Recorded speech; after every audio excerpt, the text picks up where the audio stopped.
کرنا۔ اب میرے معزز سامعین کرام ان آیات کو سنیے۔ اللہ نے فرمایا الہاکم التکاثر، کہ انسان مال کی کثرت کی ہوس نے تجھے اتنا غافل کر دیا حتیٰ زرتم المقابر، کہ تو قبروں تک جا پہنچا۔ آج میں آپ کو ایک عملی تفسیر سنانا چاہتا ہوں۔ ایک تفسیر وہ ہے جو ائمہ محدثین نے بڑی بڑی کتابوں کے اندر اس کی تفاسیر لکھی ہے۔ ایک تفسیر وہ ہوتی ہے کہ جو انسان اپنی آنکھوں سے دیکھتا ہے، مشاہدہ کرتا ہے، اور وہ جو مشاہدہ ہوتا ہے اس کا اثر ذرا زیادہ ہوتا ہے۔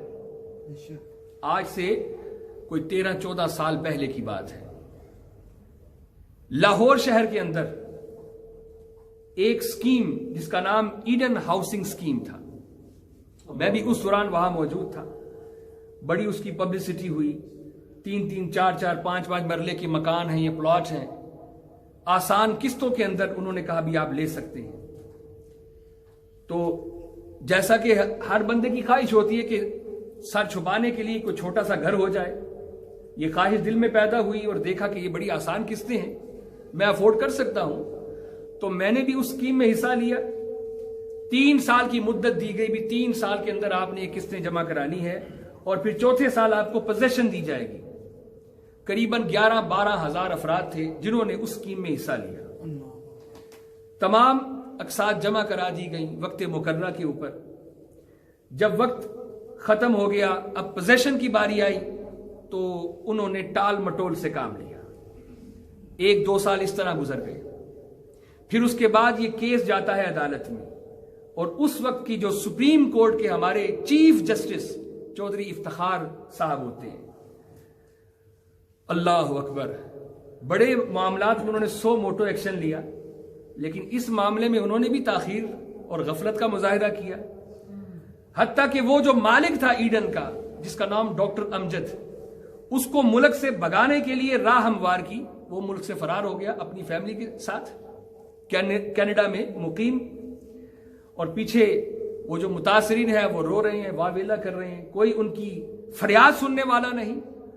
وہ جو ملک کی سب سے بڑی عدالت میں بیٹھا ہوا ہمارا چیف جسٹس ہے، پتہ چلا کہ وہ تو آپس میں سمدھی ہیں، آپس میں رشتہ دار ہیں۔ کس قدر انصاف کا قتل کیا گیا، اللہ اکبر کبیرہ۔ دنیا سے انسان، دنیاوی معاملات میں انسان چھپ سکتا ہے، بچ بھی سکتا ہے، اللہ کی عدالت میں پھر اللہ ہی قاضی ہے، اللہ ہی وکیل ہے۔ وہاں نہ کوئی جھوٹے گواہ ہے، نہ کوئی وہاں جھوٹا وکیل ہے۔ وہاں تو اللہ فرمائے گا ہاں بھائی، جو سامنے مجرم ہے اگر وہ جھوٹ بولنے کی کوشش بھی کرے گا تو الیوم نختم علی افواہہم وتکلمنا ایدیہم وتشہد ارجلہم بما کانوا یکسبون۔ اللہ فرمائے گا تیرا منہ بند ہو جائے، اس زبان سے جھوٹ بولنے کی کوشش کرتا ہے، زبانیں بند کر دی جائیں گی، اس بندے کے ہاتھ بولیں گے، اس کے پیر بولیں گے، اس کے اعضائے بدنی اس کے خلاف گواہی دیں گے۔ وقت گزر گیا، 10 سال 12 سال 13 سال بیت گئے۔ اب جا کے اچھا ان متاثرین میں ایک یہاں ہماری روئی برونیے کے اندر آج سے 2-4 سال پہلے ایک صاحب، ان کا انتقال ہوا، بڑی مفلسی کی حالت میں ان کا انتقال ہوا۔ یعنی پاکستان ان کو بھیجنے کے لیے بھی کچھ دوستوں نے پیار محبت کیا اور پیسے اکٹھے کر کے ان کی باڈی کو بھیجا، وہ بھی ان متاثرین میں شامل تھے۔ کتنی بیوائیں تھیں، ایسے غریب تھے جو دل کے اندر وہ حسرت لیے کہ ہمارا پلاٹ ہمیں ملے گا، ہمارا مکان ملے گا، وہ دنیا سے ہی چل بسے۔ اب 13 سال کے بعد جب نیب نے اس کی وہاں پر جو پراپرٹی تھی اس پر انہوں نے قبضہ کیا اور کہا کہ جو متاثرین ہیں یہ پراپرٹی بیچ کر ہم پیسے دیں گے، تو ڈاکٹر امجد صاحب کینیڈا سے فوراً تشریف لائے پاکستان میں، وہ جنہوں نے اتنے لوگوں کا حق غصب کیا ہوا تھا۔ پھر ہمارا عدالتی نظام، اللہ اکبر، ہوتا یہاں پر اسلامی نظام تو اس کا مزہ ہی کچھ اور ہونا تھا۔ جو ہمارا عدالتی نظام ہے، فرسودہ نظام، انہوں نے پھر سٹے لے لیا، پلی بارگیننگ ہوگی، اس طرح کے معاملات چل رہے تھے۔ لیکن سنیے یہ جو میں نے قرآن پڑھا ہے، الہاکم التکاثر، یہ حرص تھی، ہوس تھی کہ اور مال اکٹھا کر لوں، اور مال اکٹھا کر لوں، چاہے ہزاروں لوگوں کی بددعائیں میرے ساتھ ہی کیوں نہ ہو، لوگوں کا حق غصب کر کے بس وہ مال کی ہرس ہے، اندھا کیا ہوا ہے، دل سخت ہے، وہ آخرت کی فکر ہی نہیں ہے، موت بھلائی ہوئی ہے، مال اکٹھا کرنے کی ہرس نے اور ہوس نے حتی زرتم المقابر، یہ جو اللہ نے فرمایا اس کی عملی تفسیر، حتیٰ کہ تم قبروں میں پہنچ گئے۔ زندگی نے پھر وفا نہیں کی اور اس کا انتقال ہو گیا، مر گیا وہ۔ اب جب زندہ تھا تو چھپتا پھرتا تھا، لیکن مرنے کے بعد کیا ہوا؟ اس کی موت کو چھپایا گیا، کسی کو پتہ نہ چل جائے کہ یہ مر گیا ہے، کہاں دفنانا ہے کسی کو پتہ نہ چل جائے، کہاں جنازہ ہوگا کسی کو بتانا نہیں ہے۔ یا ہمارا کوئی بھائی فوت ہوتا ہے، ہم کیا کرتے ہیں؟ اعلان کرتے ہیں کہ فلاں ہمارا بھائی فوت ہو گیا ہے، کیوں؟ تاکہ جس کو خبر ملے اس کے لیے دعائے مغفرت کرے۔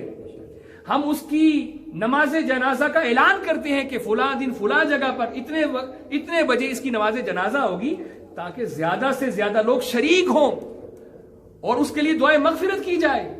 لیکن یہ دیکھیں یہ کیسا جنازہ تھا اور یہ کیسی موت تھی، زندگی بھر بھی چھپتا رہا، مرنے کے بعد بھی چھپ رہا ہے۔ یہ عذاب نہیں تو اور کیا ہے میرے بھائیوں؟ یہ عذاب نہیں تو اور کیا ہے کہ مرنے کے بعد بھی اس کی میت کو چھپایا جا رہا ہے۔ لوگ وہاں پہنچے، وہ متاثرین پہنچے کہ ابھی جب اس کی نماز جنازہ ہوگی، مولوی صاحب جب اعلان کرتے ہیں کہ بھئی کسی نے کوئی لین دین کرنا ہے، تو وہاں تو معاملہ ہی الٹ تھا، وہاں پولیس بلائے گی، پولیس کے حصار کے اندر چند لوگوں نے اس کی نماز جنازہ پڑھی اور اس کو جا کے دفنایا گیا۔ جس اولاد کے لیے ساری زندگی لوگوں کا حق غصب کیا، وہ اولاد نماز جنازہ میں شریک ہی نہیں ہوئی۔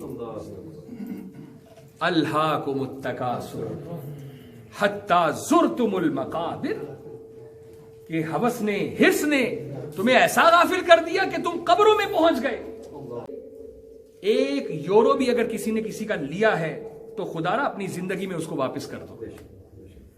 یہاں سے اگر آپ کی تدفین ہو بھی گئی، آخرت میں نبی کریم صلی اللہ تعالی علیہ وسلم نے ارشاد فرمایا کہ اللہ سبحانہ و تعالی اس غاصب کو کھڑا کرے گا اور اس مظلوم کو بھی کھڑا کرے گا۔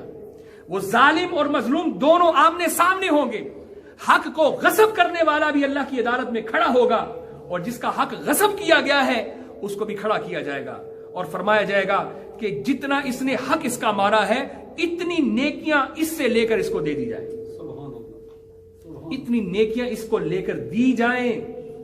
وہ آخرت کی پونجی ہی نیکیاں ہیں، آخرت کی کرنسی ہی نیکیاں ہیں میرے بھائیوں، اسی کرنسی کی وجہ سے آپ نے جنت میں جانا ہے۔ اللہ اکبر۔ اس حدیث کو یہاں روکتا ہوں، ایک اور حدیث میرے ذہن میں آئی۔ حضور نے اپنے صحابہ سے کہا، اے میرے صحابہ بتاؤ غریب کون ہے؟ غریب کون ہے؟ صحابہ کرام رضوان اللہ تعالی علیہم اجمعین نے عرض کی، یا رسول اللہ صلی اللہ علیہ وسلم، جس کے پاس پیسے نہیں ہے، مال نہیں ہے، دولت نہیں ہے، وہ غریب ہے۔ اللہ کے نبی نے فرمایا نہیں، غریب وہ ہے کہ وہ محشر میں آئے گا، اس کے پاس نیکیاں ہوں گی لیکن اس نے لوگوں کے حق کھائے ہوں گے۔ اللہ فرمائے گا جن جن کے حق کھائے تھے یہ نیکیاں ان کو مل جائیں، اس کے پلے ایک بھی نیکی نہیں رہے گی، وہ ہے غریب۔ اس سے بڑا غریب کون ہوگا؟